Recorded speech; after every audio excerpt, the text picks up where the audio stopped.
Hey everybody, how are you doing? I'm getting set up. Let me get checked in so I can see what's going on. There we are. Let me get checked in so I. Okay. All right. Hi Tina, how are you doing?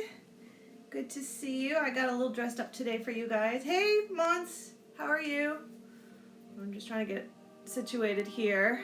This necklace is gonna bug me the whole time. I can already tell. All right, I'm just making sure. Oh, Alexis, good to see you. How are you?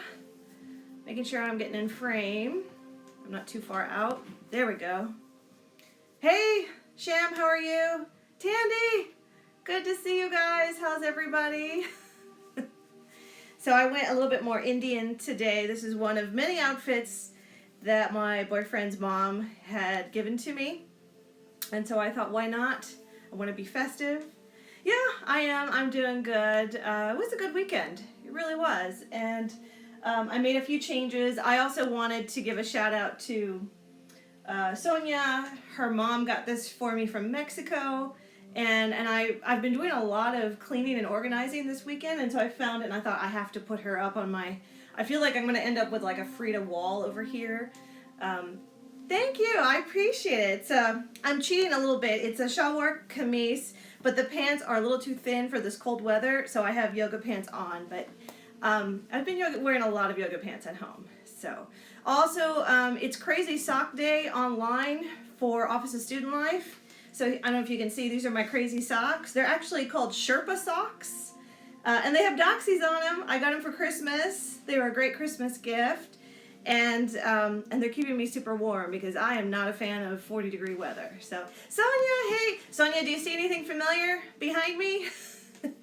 I found it the other day and I had to hang it up. Please tell your mom thank you again, and it is one of my favorite bags. So, those of you that know me know I love a good bag, and one of my many projects is to organize my bags. Yes, and it's nice and wide, and I love it. I know I should use it for practical things like grocery shopping, but then I'm like, I don't want to get it dirty. So, yeah, I do. I love my socks. And they're doxy, so I love it. Alrighty, well, hopefully you guys had a good weekend. Mine was pretty busy. I've been doing a lot of reorganizing. And I've just been in this whole mode of just cleaning stuff out, and I'm even cleaning out my craft room. I'm finding a lot of things I haven't either touched or dealt with, or like little projects or craft kits, and I'm like, why am I not doing this? So that was kind of my weekend. And let me tell you, especially those of you that may be a little bit down, a little bit depressed, I learned early on that just by the act of just cleaning a room, even if all you do is like change your bed sheets or you just dust, there's something about cleaning out that energy, sweeping out all that old energy, renewing yourself with fresh energy. It makes such a difference. And I noticed a friend of mine, she has a really amazing art room, and the last time I saw her, it was like really crowded and she was in the middle of a bunch of stuff, and she had been saying, well, I feel really blocked lately. I just can't seem to find a new project to get started. And I said, well, why don't you finish cleaning out your craft room? You know, you have her art room. You have all this stuff. Why not go and put stuff away, reorganize, maybe move the furniture if you need to. And sure enough, that is just what she needed, just to kind of clear her head, clear her space, and get focused. And that's exactly what I had to do. Hey, Dorian, good to see you. Hopefully you're doing good, you're staying safe. So, yeah, so that was my weekend. I had to take a break from the grading, from school. Being on the computer so much at home really affects my wrist, and I get like this tension knot here, so it was actually physically hurting. So I'm like, let me do something else. And my boyfriend is working on an outdoor project. He took down his teenager's swing set that he made when he was like 6. And now he's a teenager, he's too old for it, and he's going to repurpose that wood. So as soon as it's done, I will show you guys. So I love that he's doing a kind of an outdoor creative project. He's thinking about how he's going to actually figure that out. Let's see, Nadia says cleaning is good. Yeah, you do some cleaning every day. Absolutely, it is good. I have learned to just kind of make Sunday mornings my cleaning day. That's when I really catch up on laundry and organize for the week. My mom used to make us clean on Fridays, and I always hated it and resented it because I was like, it's Friday, it's time to enjoy the weekend. And her attitude was, no, it's Friday. I want a clean house for the week. I want a clean house for the whole weekend. And I'm like, So I never like cleaning on a Friday, but I love cleaning on a Sunday. It just helps me start my week out and get focused. And literally, it's sometimes the only time I can get any laundry done. So yeah, so that was my weekend. Did everyone have a good Easter? I know it was a different Easter for us, a little more unusual, but I did see a few pictures. I know like Mons was with her kids. Hopefully you guys did an Easter egg hunt. I feel like I kind of lost some of that. You know, I got too old for an egg hunt, and I don't know, we used to dye eggs and all of that, and after a while you just kind of stop. And so I've really, Mons says yes. And now, you know, that I've gotten more into crafting and stuff, I love making crafts for a specific holiday. So remember the crafts that I had showed you last week? Well, I am still working on them, but I made progress. So remember the paper one where I cut out the little eggs from a cookie cutter, and I had all this nice little paper that I got from the Daiso, which is the Japanese dollar store. So I sat there while I watched a movie and finished that up. I still need to decorate it. Maybe add a few little doodads. I've got some little colored beads. So everyone makes fun of me because I save everything. I even save plastic bottles. I am so much like my mom, and I repurpose them. So I'm sure if you live in a Latino home, you might do something similar, and I just dropped it. I'll get it later. And butter tubs and all of that, and especially when it's a really good plastic, like an ice cream tub. Oh my God. So I have been upcycling since the beginning. Okay, so yeah, and I'll probably add a little ribbon and hang it. So yeah, a little paper art. Came out better than I expected, and I'm like, why have I not been doing this beforehand? So I might give that to my mom to put in her bedroom just to cheer her up. So, but yeah, there's that. And then the other one I had worked on, I kind of stuck with the cascarones because I realized nobody wants to actually crack eggs over here because everyone's like, it's going to be a mess, it's going to be in the yard, and okay, fair enough. So I will save them for you guys, and when we have a club meeting, then we'll go outside on campus and do the cascarones, okay? Oh, and Tandy got to color eggs. Yeah, I miss the beauty of coloring eggs. I need to do that. And then, so this is the little mini wreath I was working on. It's still in progress. It's not perfect. It's still, I got to kind of even out some of the ribbon. I found I have like too many bunched up on one side. I got to kind of even them out. And then my final step is what to add on top of it. I might add like a little bow. And like I said, I still want to hot glue like these little eggs on it. I don't know if you can see, I got those at the Dollar Tree. I'll just cut off the little stems and then I'll just super glue them. And I probably want to add my little bunny on here. So yeah, it's real fun. And it's a mini version. I usually do bigger ones, but again, for a holiday. And I'm still thinking maybe I might add it to a stand and put it in a flower pot and put that outside my door, rather than trying to hang it on the door since it's so tiny. So like I said, I'm still kind of mulling over ideas. I'm watching more YouTube videos. So yeah, so I wanted to give you an update, and so when they're completely finished, then I will take pictures and post them on my social media pages. So yeah, if you're looking for something to do, Dollar Tree Crafts, and you can even Google that on YouTube. I joined a couple of Facebook groups as well, and I just get so inspired by seeing other people that are not professionals like me and just make art. So I just think all of those are so fun. So yeah, it is. And I noticed some of you are also doing crafts and you're doing more creative things, and I think that's wonderful. We need that creative outlet, okay? You know, I've been working on my happiness class, the Yale University class, on the science of happiness, and so I had to do week 2's kind of assignments. In fact, I think I have a quiz I gotta finish. I better double check. And this week they were talking about you know, what we're going through with this coronavirus. You know, it does involve a lot of change, and I was also listening to Brene Brown's podcast, and she talks to someone who is an expert on the grief process. And if you've seen Kubler-Ross's book, The 5 Stages of Grief, this is someone that worked with that person, and you don't go through those 5 steps in any particular order. They used to say, well, first it's denial of the loss of someone, then it's bargaining, then you're angry, and then you're negotiating, like I'll do anything to have them back, or I'll do anything to take that moment back. And then finally you get to acceptance. And what we've learned is those 5 steps, you kind of go back and forth. Like sometimes you start with anger, and then you go to denial, or then first you go to bargaining. And I've seen that just with all the deaths that I have participated in. It very much is so. And the reason why Brene Brown brought that up is because she's talking about how what we're going through, this pandemic, in a way it is a not just death of people, but it's a adapting to change. And in a way, you're mourning the loss of the life that we've had before coronavirus happened. So when I see students that post, oh, well, I don't get to go to my high school prom, I'm upset, I can't have graduation, and then you see other people like smack them down, like, how dare you, like, have some perspective, people are dying. But the thing is, one does not cancel out the other.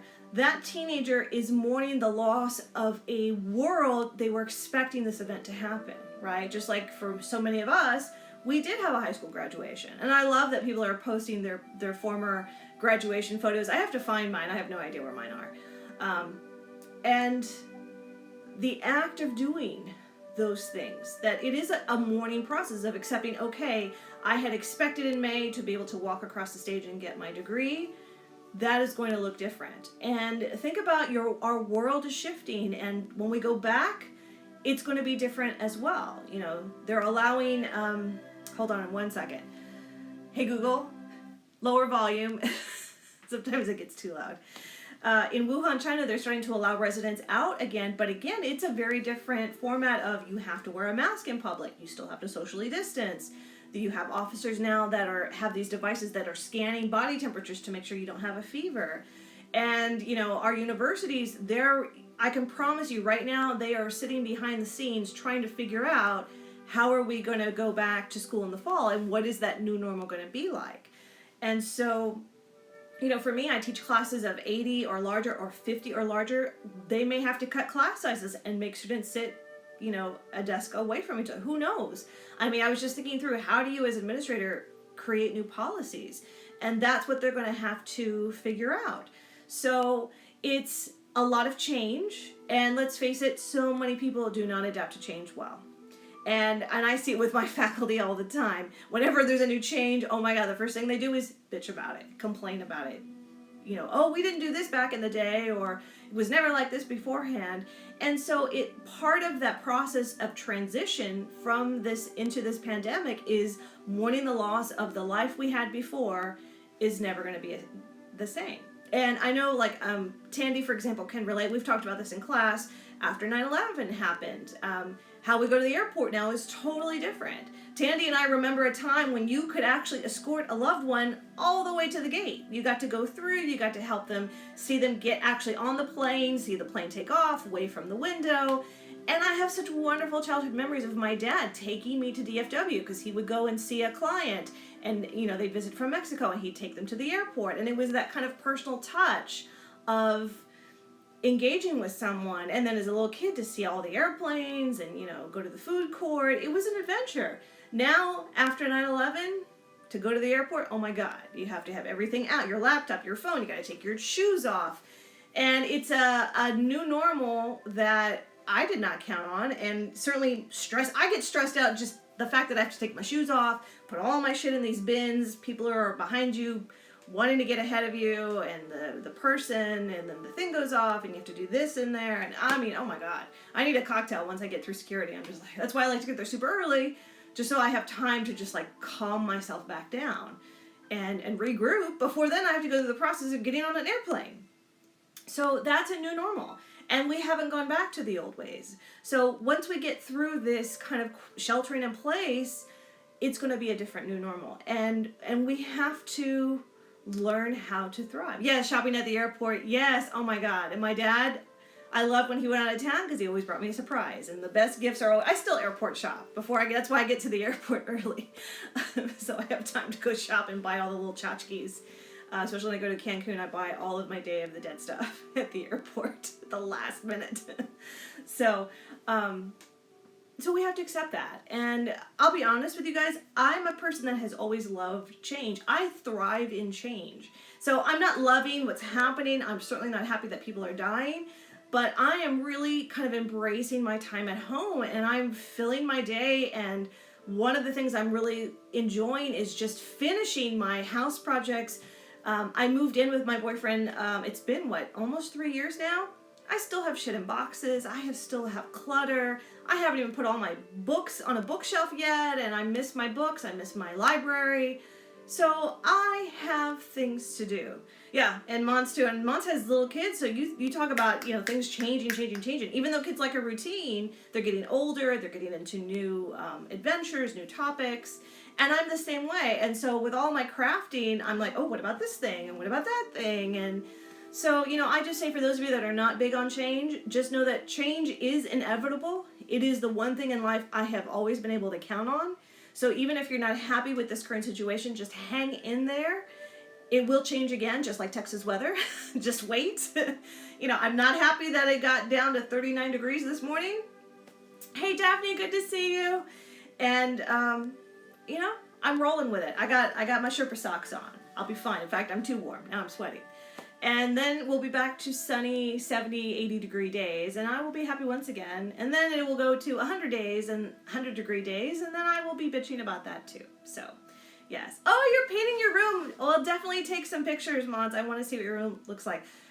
Can I tell you, I am dying to paint the garage because it's unpainted, and someone is not happy that I want to do that, but guess what? It's going to happen. So, shh, don't tell them. But that's another project too. All of my crap is out in the garage. The garage is half organized.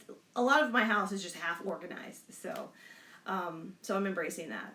So I showed you some of my projects. I also have decided, since I have so many different types of craft projects and I found all these things, I am going to start by doing a different craft project each week. And then I'm going to show you what that looks like. So it'll be a way to keep myself accountable to you guys. So what I'll do is I'll pick something new that I haven't done or haven't done in a while.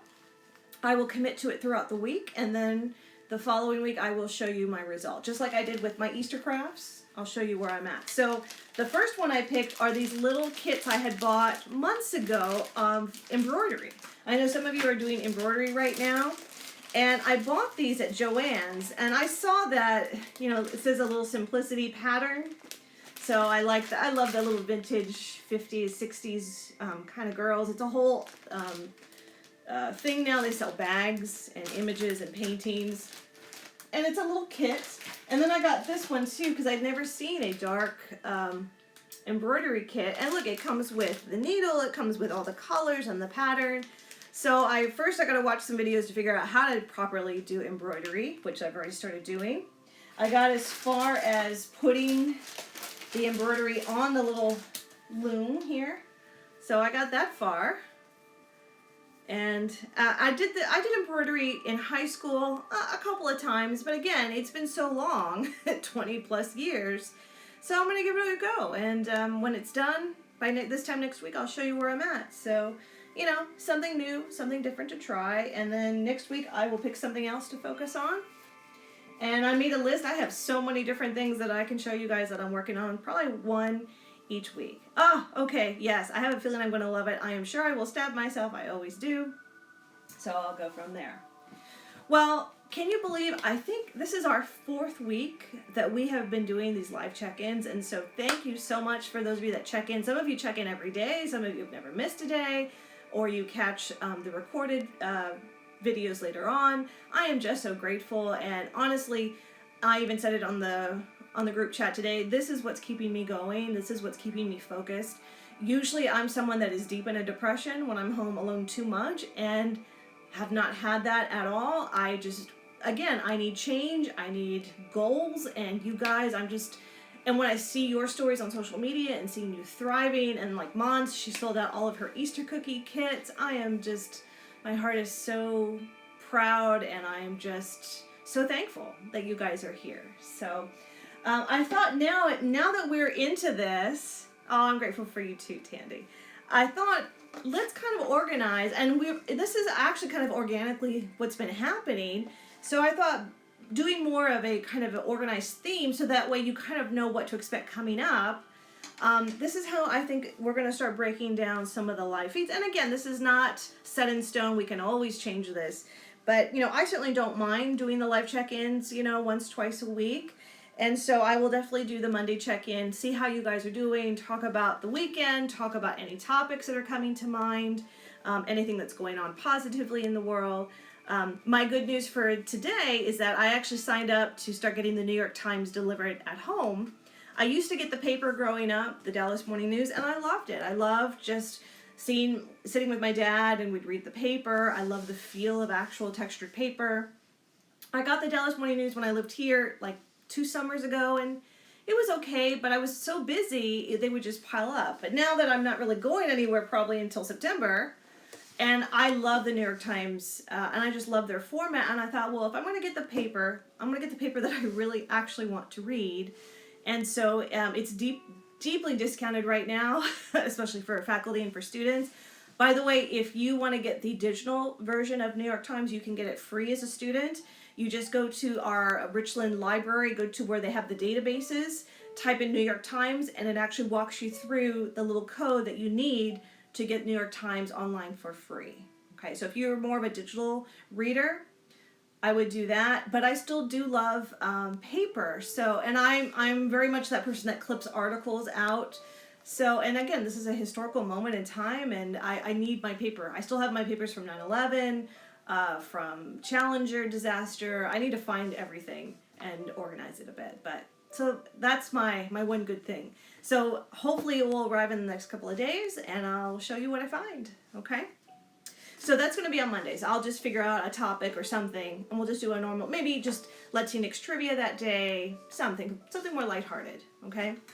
And then on Tuesdays, I think as the group, we agreed that Tuesdays would be the best day to do the ALAS social events, and those we'll probably do maybe on Zoom, where we can actually see each other face to face, and German is our social chair.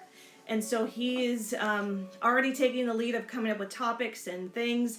And this Tuesday, we have been invited as a club to join the art club to go and do some art with them. So it's a Zoom check-in. I've never done Zoom before, so it will be new for me. So I love trying something new. Once I found out all the details, and if you want to join, I will send you the link, okay? I'll find a way to get that, maybe just direct message you or email or something or WhatsApp. I'll find several ways to get that link to you guys, so you're welcome to join.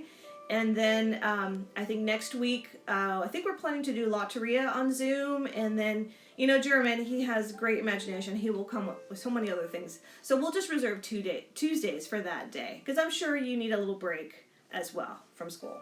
And then on Wednesdays is when I really like to do our guests, when we have a guest take over our Instagram page.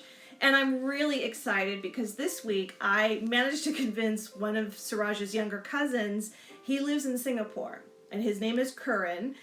You spell it Karen, Karan, but you pronounce it Curran. He is the sweetest guy. He is a little bit older than you guys. I think he's in his 2nd year of medical school. And you talk about someone that truly represents Singaporean culture, and I've talked about it before. If you have not gone to Singapore, you need to put it on your list, on your bucket list to go see it. So I thought, why not have someone from the other side of the world who is 13 hours ahead of us right now, and let him share with you firsthand what Singapore is about, the culture, the lifestyle. He also plays guitar, and let me tell you, he plays beautiful guitar. He plays current songs, and so he'll probably sing some songs for you that you can sing along with. And he's just very sweet, very lovely, and he does a wonderful job. So he agreed to be on our Instagram, and you can ask him questions. And again, we had to move the Wednesday guest check-in to 10 a.m. because they are 13 hours ahead. So, but again, it'll stay up for 24 hours. So if you can't get up by 10 a.m., then just check it when you wake up later on in the day, but you should be up by 10 a.m., okay? So I will remind you guys of that one. And then next week, our former LS president, Christian, she has agreed to be the guest speaker. And so I think she's going to do a cooking lesson or something about Mexican culture. So I'm very excited, and we'll just keep going from there. And then, as you can tell, by Thursdays is usually when we do our mental health check-in. I'll keep talking to RLC counseling services. And if you liked Shannon, I am certainly happy to ask her back to do another exercise of some kind. I know there's other counselors, so they may rotate someone else in as well. So I will follow up with Alicia Money and see what she says, okay? And then on Fridays, I don't mind taking the Instagram over again, and I thought I'm going to call it Professor Talks. Because I love this idea of just sharing. I have so many topics that run through my head, kind of lectures that I would love to give if I wasn't just teaching history.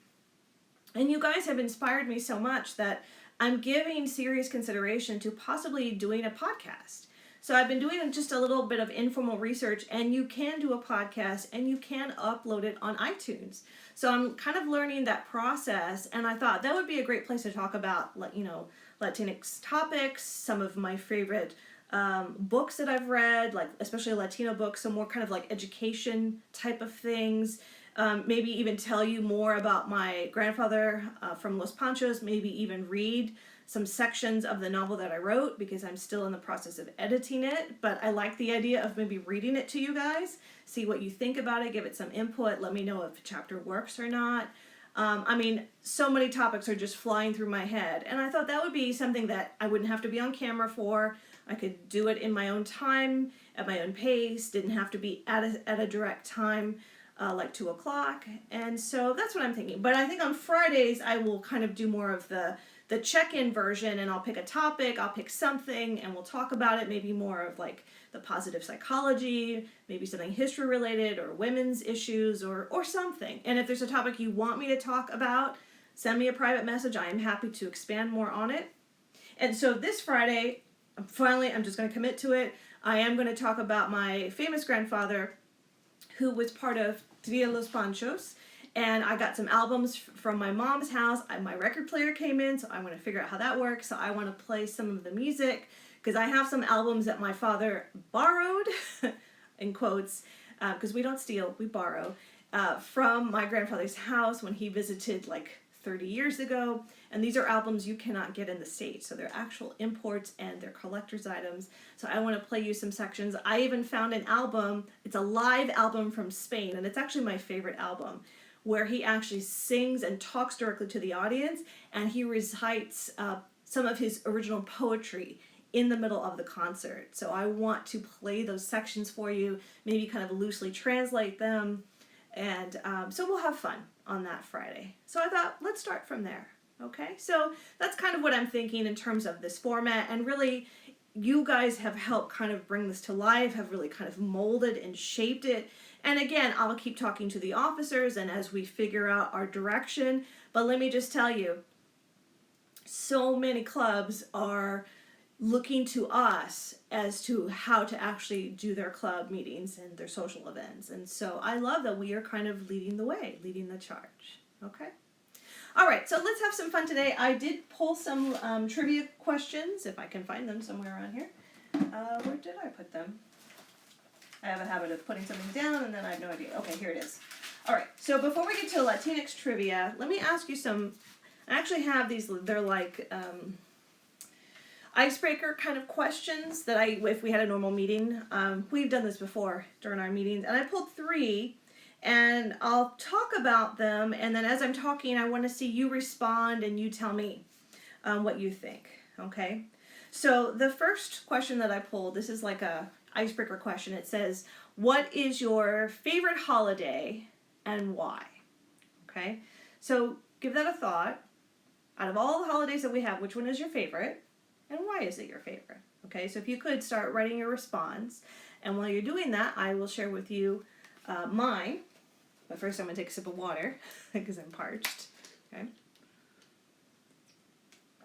and I'm getting way too warm. These are my Sherpa socks.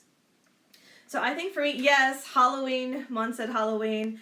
I say Halloween as well, but honestly, I think really Day of the Dead now is the thing I look forward to the most. It has kind of overtaken. They kind of go hand in hand, but I think I enjoy putting on Day of the Dead makeup more so than I do the costumes. Yes, you get to dress up as a different person and be outrageous. Me too. And can I just tell you, I love to make a costume. I love to wear a costume. Alexis says Christmas. Oh, most of my family from Mexico come down. Yeah, that too. And I'm learning to embrace Thanksgiving and Christmas. When you have large families, and my boyfriend has has large family that live close by, so we have large gatherings. It is, and we do potluck, so it's kind of like Thanksgiving / Indian food / American food.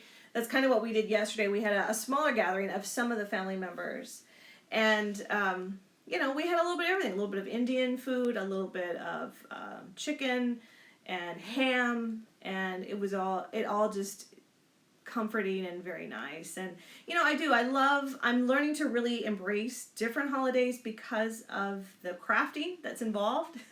So oh my god, there's so many. In fact, I had so much stuff that I bought for Christmas for crafting. I don't really have to buy anything else for this next Christmas.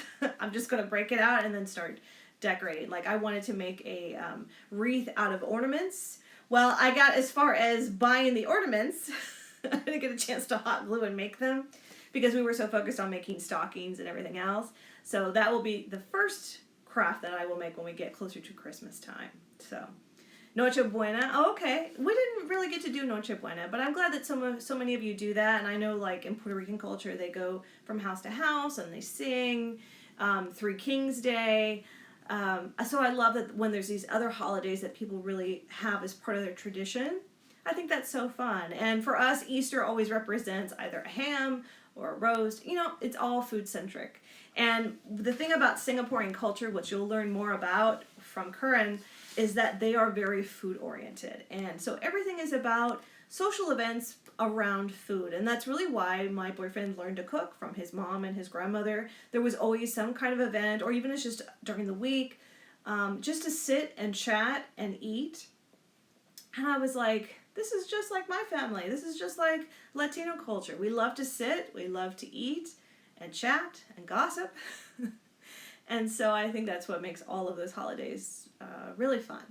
Okay.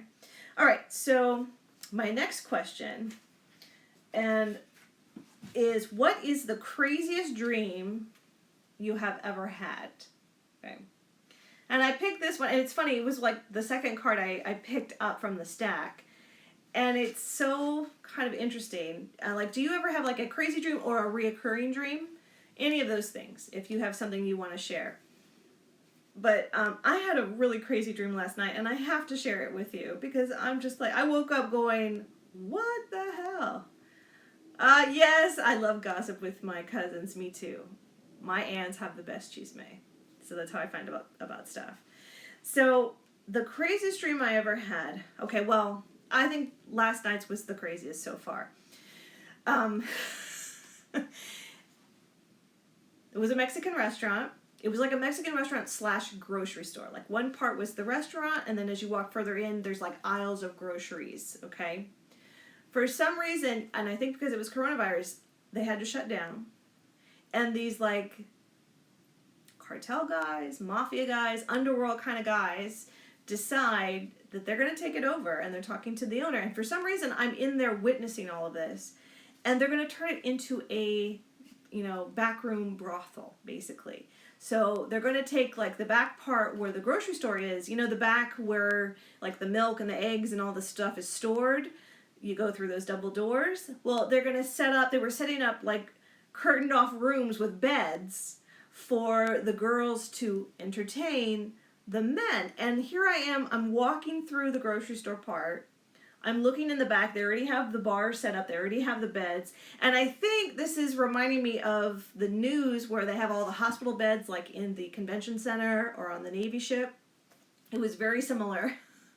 But all the bedspreads were decorated, like one had like sugar skulls on it and the other had like this really pretty black and white floral print pattern. And I was just like, and there was no women yet, but I was just like, oh my God, this is actually happening. And here I am thinking, people are going to be shopping, or they're getting food to go eat tacos, but then you can also go and get a girl. I mean, it's like literally one-stop shopping. So I woke up going, what did I eat last night? Well, I had an apple pie from McDonald's. Maybe that was it. I woke up and I was like, this is crazy. And like, why am I part of this? And why am I involved? And then right before I woke up, I was like, I think I need to tell an authority figure of some kind. Like, I need to send an anonymous tip to the police, or I need to do something. Like, I need to shut this down before they actually like start ramping up. Oh my God. So that was my crazy dream. So I don't know if you have anything like that. I do have reoccurring dreams. One is I'm always chewing bubble gum and I'm always trying to take it out of my mouth and I can't ever take it out and I'm just pulling and I'm pulling and I can't get that last one. You were El Chavo in one of your crazy dreams. Oh my God. That is funny. Let's see, Sonia. But I was super young. Chucky movie. We're in the garage and they, oh my goodness. Sonia, it sounds like a nightmare. Let's see. Tandy said I was a child. I could fly in my dreams. Oh, that is my favorite. I fly in my dreams too. I used to fly a lot. I don't fly as much, but I do. I saw that. Yeah. And in mine, I would just like start kind of running and then boom, I would be in the air. And I think that's why I went hang gliding a few years ago in Switzerland. It's the same feeling. It's that feeling of just being a little bit off the ground and the wind and flying. Oh no! And so Sonia was being tormented by a Chucky doll. They went to bed. And it was facing me. Oh no, poor Sonia. That would send me to therapy, having to deal with that Chucky doll. So, so I think there are people that interpret dreams, and I think the flying one is a pretty common one, and I think it means something. I also used to have a dream before I have my current car. I had like a blue teal colored Ford Explorer, and the brakes were not the best on it, and so in my dreams I would always come to a stop sign and I'm like literally standing on the brakes and I would still just roll just past the stop sign. Like I could never quite stop just enough. And I heard somewhere that when you dream about something like that, it means you're, trying to control the situation or you can't let go of something like that. But that's also another reoccurring where like the brakes in my car are not so great. So I'm always a little paranoid about getting my brakes checked. That very reason. So, okay, so I'm not the only one that has weird dreams. I'm sorry about the nightmare, Sonia. Yeah, my boyfriend hates any kind of clown of any kind, and so I think if he'd had that with the Chucky doll, no, was not happening. When the movie It came out, don't even bring it up to him. He wants no part of it, so. Oh my goodness. Okay, so my last icebreaker question. Okay. So, do you think money brings happiness? Okay, this is actually a psychology question. So, do you think money brings happiness? And let me add to that, how much money do you need that you think would make you really happy? Okay, so do you have like a specific number? And do you think you have it, all your problems would be solved? It's something realistic. Like I know, like $1 billion, well, even if you think it's $1 billion, would it make you happy? That's what I'm curious about. I can say from firsthand experience, more money does not bring you more happiness. And part of that positive psychology class, that science of happiness class from Yale University, we were talking about that this week. That was this week's topic. And, she asks her students, what kind of money would you want to start making as soon as you get out of college? What would be enough? Daphne says enough to buy a few acres of land. Okay. So enough to get you a very specific goal. Okay. In terms of buying a bike. Yeah, absolutely. So what happens is that after a while, though, the money that we think will make us happy, and let's say we get it, after a while we normalize, and then we end up needing or wanting more money after that. So it's almost like you're forever chasing something. So like, for example, those of you that are in college, I know that making $55,000 a year would be a lot of money to many of you, okay? Because let's face it, especially if you're working minimum wage job, and I work minimum wage, 55 grand is a lot of money. But I know plenty of people that make that amount and they are living check to check, okay? the Dr. Santos, the lady that's teaching the science of happiness, she says that 75,000 is kind of the threshold. So that if you make up to 75,000, yeah, you're probably going to see some significant happiness. It's going to help you, especially if you've never seen that amount of money in your life, especially after you get your degree. But anything higher than that, you honestly are just forever chasing this need of I need more money, I need more money. I know someone who makes more than $20 million a year, and they don't think that they still have made it as a success. They're still chasing. They're like, no, I need to be a billionaire, or I need to make even more money, even more money. And I'm thinking, your company is worth 20 million, and you don't think it's enough, and spending money outrageously, living check to check. Yeah, so it really is all relative. And I'll be honest, when I made money in computers in the 90s, I made some really nice money. But again, I was paying off school loans, I'm trying to buy a car, I'm spending too much on credit cards, and again, I was check to check to check. I make a lot less than that now, and I would say I live well within that means. But of course, I had to go to that excess and pay that price and then pull back and be more mindful about my money. And it helps that I do live with someone who's an accountant who has taught me a lot about financial responsibility.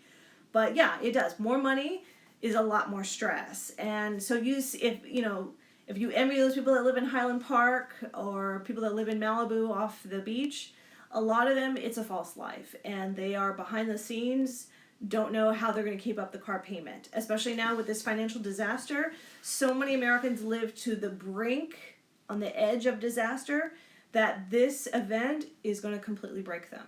Okay, they're going to lose their business, they're going to lose their home, the credit cards, and it becomes this trickling effect. And for those of you taking my history class, when you get to the Great Depression in the 1930s, it's the same thing that happened there. In the 1920s is when the notion of buying on credit came into existence. So you go to like Kohl's, or you go to Macy's, and you open a charge card, and then you make payments.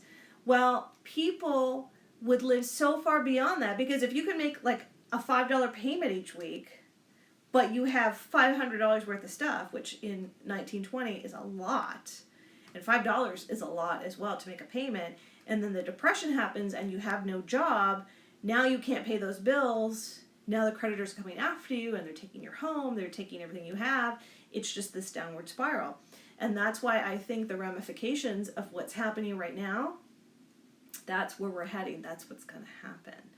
So, yes, a Lamborghini. You know, my boyfriend Senior always says, yeah, I want a Lamborghini. He wants a Lambo. And I always tell my students, do you know how much it costs to take care of a Lamborghini? Just to get the oil changed? $20,000. I don't know about you, but I'm not about to burn 20 grand on a freaking oil change that I can get for free from Toyota when I need it, right? So yeah, I'm sure he'll be happy for the first month till he has to go gas it up, and then he has to make the payments on it, and then that's not even including the car insurance, and then the cop that's going to pull you over because you're going to get a speeding ticket. So yeah, everything that we dream for, that we want, even like you want a new house, or if I could just get that other thing with money that will fix all my problems, I'm here to tell you, no, it won't. And yeah, maybe you're on top of each other. Maybe your house is too tiny. Maybe it's falling apart. But think about the joy that the house does give you and the memories that you have of it. And, you know, as much as I want to get a new house, because I'm living that, I have so much crap. But then, you know, we are living within our means right now, and I'm cleaning stuff out. And you know what? I don't think a new house is going to happen anytime soon. So I'm going to be happy with what I have, because new house comes with new headaches, more payments, more electricity bills. God knows what's going to break in that house. So yeah, absolutely. It is all relative. Okay, so those were my 3 little kind of icebreaker questions. Let's do some Latinx trivia, and then I'll let you be on your way. I want to get started on my embroidery. And I have people waiting on grading, so I need to get on my grading too. Okay. I didn't get a chance to make them on the big sign, so I'll just read this to you, okay? Now, does anyone know who is the first Latina that serves as the justice on the Supreme Court? Okay, can anyone guess? Who's the first Latina that was serving on the Supreme Court? my history students should know this if they took 1302 history with me. If you need to Google it, you might have to. Think about who served on the Supreme Court 50 years ago. Mostly white, mostly male, and mostly men. So the fact that we have the first kind of Latina to represent. Yes, and of course Sonia got it. Sonia said Sonia Sotomayor. And I have heard that her biography is really good, so I'm actually going to give that a read. I'm going to put it on my list. It is so important when we celebrate the first of something, someone to break that barrier. And I talk about it in my history class a lot, that we are always looking for our own identity. Okay, we're looking for a reflection of who we are, whether that's you're black or white or Latinx, gay or straight. That's why it's so important to have shows about transgender community, to have, people of different ethnicities representing and being part of shows that we see, and not even question it, not even think about it. Because if you go back in time, can you imagine TV in the 1950s, 1960s? Mostly Sotomayor. Sotomayor. Okay, Sonia was sharing the name, her friend's car name. I love that. Sotomayor. I love that. That's funny. That's very clever. So yeah, if you look at films from the 50s and the 60s, minorities, even women, were kind of to the sidelines, right? And if you were a person of color, you're usually the servant, or you're the housekeeper, right? Or you're the gangbanger, or you're the person that's the bad person. So we want to see other representations. And so for Sonia to be there at the highest court making decisions, and especially right now, it is so great to see. And of course, we still have Ruth Bader Ginsburg, RBG. We've had other women that served on the Supreme Court, and it's important. It's significant. So, alrighty. So I'm glad you know that. Okay. I'll save that one for the last. Okay. Now, how do you get rid of mal de ojo? Okay. Do you know what mal de ojo is? It's the evil eye. So in many Latino culture, it's if someone throws shade at you or looks at you funny or is spreading some chisme. How do you get rid of the evil eye? I'm just curious, do you have that in your house? Have you talked about it? Here are some ways that, and you share with me which one you say would represent you. So one way to get rid of the evil eye is A, you touch the person to get rid of it, okay? B, sleep with rosemary under the full moon. Okay, that's a new one. C, you throw salt over your left shoulder. All right. Or D, you take an egg and you rub it all over your face. Okay?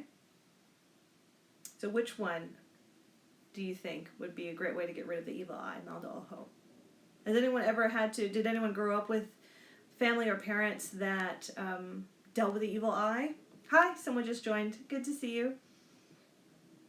I remember one of my students said that her mom got mad at her. Yeah, because she was admiring a baby, and she's like, oh, you have to go touch the baby because you don't want to give the baby the evil eye.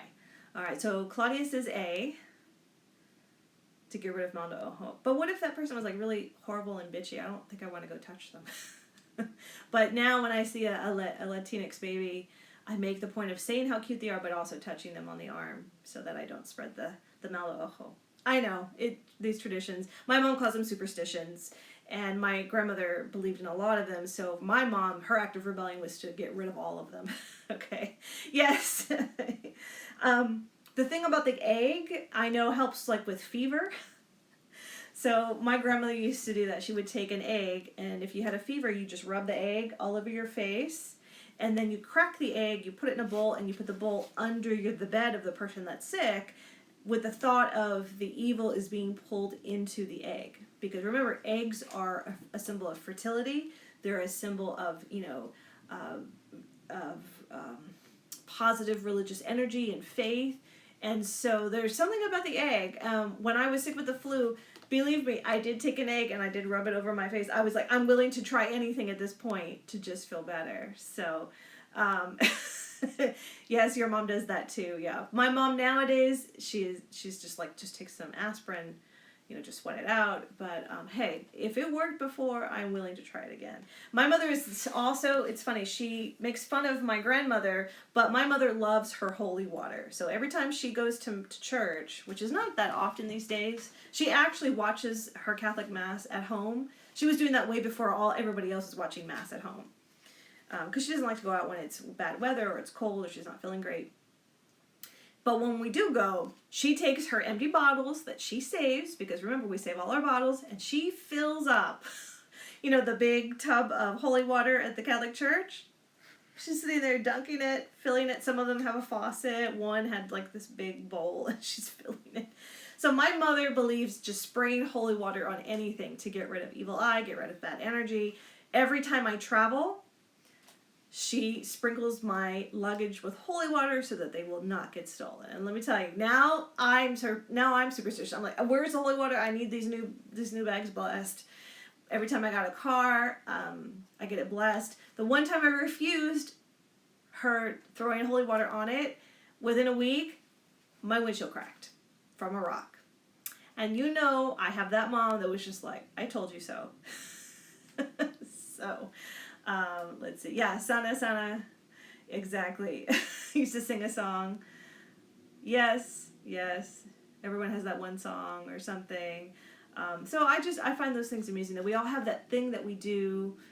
We didn't do the Vicks Vapor Rub as much, but I keep seeing a lot of like on Pero Like and other Instagram posts about Vapor Rub, and a lot of comedians talk about Vicks. Apparently Filipinos do the Vicks as well, so I find all of that amusing. Okay, so I have one last one, and then I probably need to get going. Okay, so are you familiar with Jesus sightings in food? When people like see Jesus maybe on a wall or something, and then people are drawn to it. So this question is about that. It says, Jesus has been reportedly sighted on several food items, okay? Which of these is false? Okay, so there's 4 choices. Which one have we not seen? Is it A, the tortilla? Is it B, a potato chip? Is it C, grilled cheese? Or is it D, refried beans? Okay, so which of those 4 is the false statement? Jesus has been sighted on several food items. Which one is it? Oh, Claudia is singing the song. Sana Sana Colita de Rana. How funny! I should make Claudia sing it on the Zoom at the social check-in on Tuesday. Okay. No, actually, Daphne, you're wrong. We have seen the face of Jesus on a tortilla. Okay, and the Virgin Mary. Let's see. So let me read the choices again. So which one is false? So Jesus has been reported on several food items. On the tortilla, potato chips, grilled cheese, or refried beans. I will make you do it, Claudia. When we get on the Zoom, you'll have to sing it. Okay, one person said B. No, actually, we have seen Jesus on a potato chip. Sonia is actually right. Sonia is on fire today. Refried beans, we have not seen Jesus. So, I don't know what that says with all the animal fats in there. But yeah, refried beans. Nope. Jesus has been seen on the grilled cheese, fried cheeses. You can find all these things on Google as well. But it made me laugh when I saw that card, because if anyone is watching, has anyone seen Breaking Bad on AMC? And then now there's the prequel Better Call Saul, which if you need a show to binge watch, oh my gosh, Breaking Bad is genius. But if you're not into Breaking Bad, watch Better Call Saul, because he is that lawyer that you see on TV, like Jim Adler, the Texas Hammer. He is one of those kind of lawyers, and you see kind of how he becomes that kind of lawyer. And one of the things he does to help his client is they make a fake image of Jesus on this guy's fence, and you see them in the middle of the night doing that. And then the next day, people are coming out in droves. And that's what happens when you see the face of Jesus or Mary. People will show up to see it. And it's this whole phenomena when you think you see something in a food or in an image, and you need to it's the latest season right now. Oh my gosh, now it's getting really good. I think we're in the 4th season or the 5th season of Better Call Saul, And yeah, now you're seeing Saul Goodman coming to life and all of the tricks. And so when I saw that question, that's what it reminded me of. So hey, if you see Jesus, definitely post it. Whatever will get us through, right? Okay, well, that's all I have for today, and I hope you guys are doing great. We've got an exciting light up. Tomorrow we'll do the Zoom with the art club, so I will get the details offline, and I will post them on social media as well as through the WhatsApp. If it's a specific link, then I'll tell you to just direct message me, and you can join it. And then on Wednesday, we'll have our special guest star, guest host at 10 a.m., Curran from Singapore. And then, of course, I'll find out about Thursday with the live check-in with RLC counseling. And then, of course, Friday, we'll talk about Los Baches. I know Mons is waiting. I'm excited. So you guys have a great week. Stay focused. Get your assignments done. And I will see you guys later. All right? Bye. Bye.